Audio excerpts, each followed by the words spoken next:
शिवाय च नमः शिवाय च शिवधराय च नमः दीर्घाय च गुरुभ्यो नमः व्याधिनेभ्यो विद्यन्तेभ्यश्च वो नमो येऽन्तरिक्षये दिवये सामन्नं वातावरणमडमस्तेभ्यो दक्षिणावतरमुग्रम् विराजरित्रेरविद्रस्तमानो अन्यन्ते अस्मयो बन्धुसेनाः ओमवर्माणाय चाभिरिकते नमः परीक्षितते नमोऽवक्रेकेन बोधं भेददामि त्र्यम्बकं यजामहे मृत्युञ्जयाय सर्वेश्वराय सदाशिवाय श्रीभयं सर्वाश्रयादिघात्यः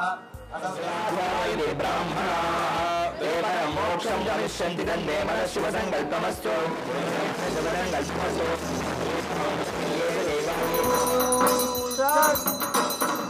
पार्वती पदे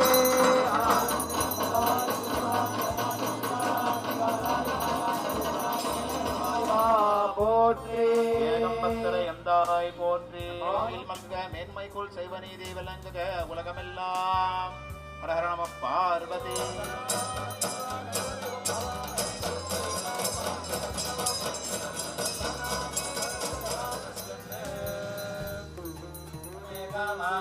गामाय मध्यम कामेश्वरो ये श्रवणो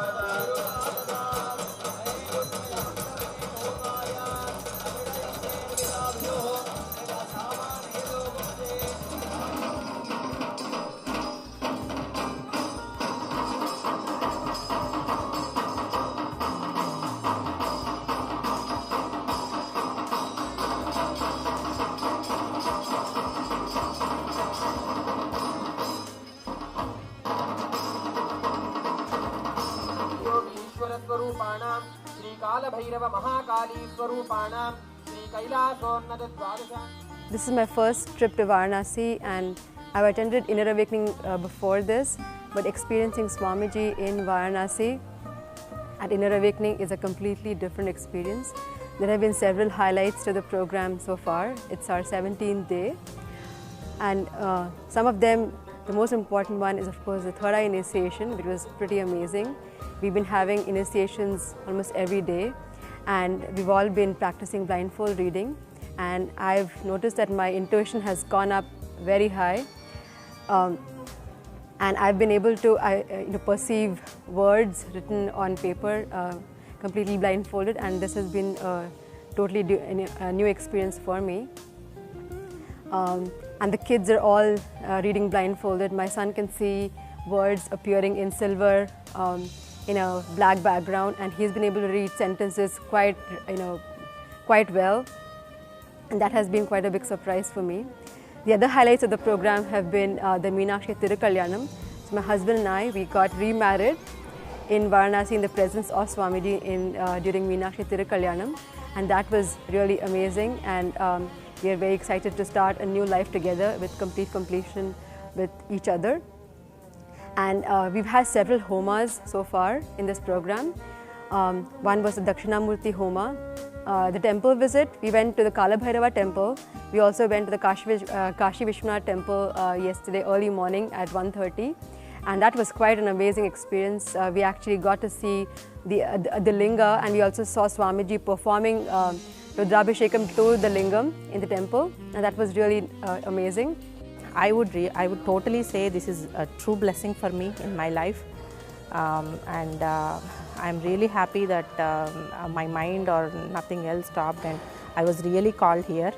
I'm really happy for that, and experiencing a lot and learning a lot. And before coming here, I had a gist of completions process and how it works and how it helps everybody. But coming here it shows me more insight into myself and how I can work through my daily or like my life itself. So it has really been a blessing. That's what I would totally say, and it gave me a great understanding. Yes, and every moment here which we are spending, it's a true blessing. I am not sure what it's like, we didn't do anything, but we got the result. That's how I feel. I feel that I'm so blessed to be here. I'm getting the fruits so much from Swamiji and the ambience here and all the gods here blessing and everything. Sri Vidya initiation was the most surprising and like wonderful experience I had, and I'm cherishing all the time here, and I would I'm still planning to, some few more days to go, but I'm absolutely wishing that I would be 100% participating and enjoying. I just passed out from college a few days back, and I was just clueless of what to do in my life.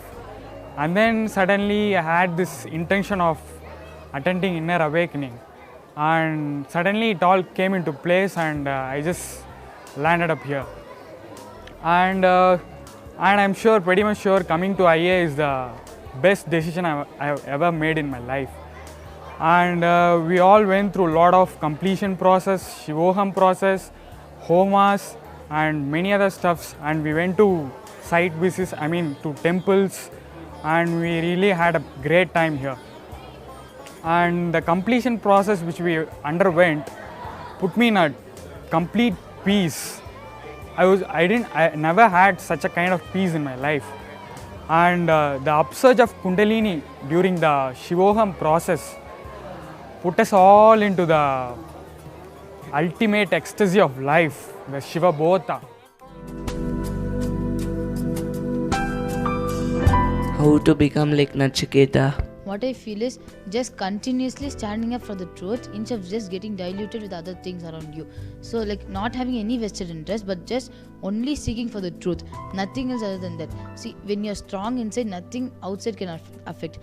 As what Swamiji said, we had innocence, but then not the ferociousness. So with the ferociousness, innocence with ferociousness, when it clubs, really the seeking will happen, where you'll be standing up again in each and every situation instead of just getting diluted. So only when you stand up again, whatever happens around you, just with the innocence and the truth, you will become like Nachiketa. You should align all the context and everything to the space of authenticity. Anything happen around you and inside you, you're only responsible. If sometimes you might think that if I tell that person something that he's inauthentic, that person will think wrong about you. So you'll keep on seeking for the attention.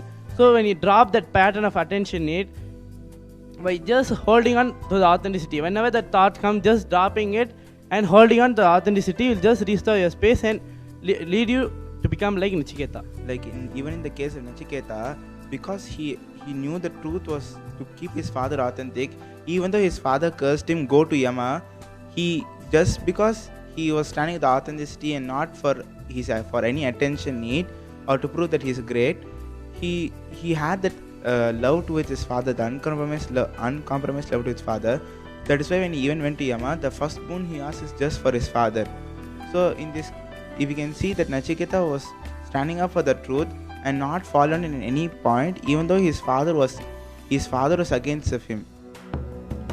Shiva. Shiva.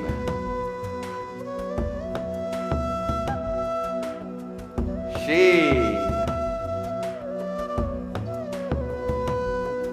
Shiva.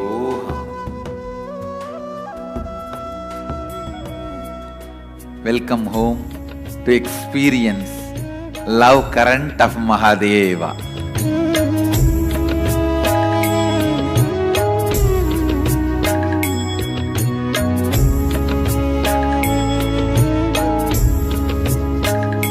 This city is just DNA of physical expression of Hinduism.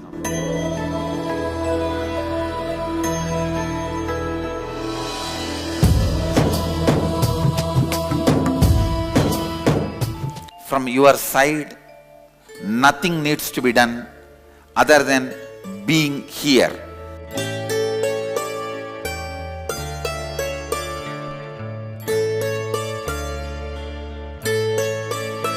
Simple truth straight away.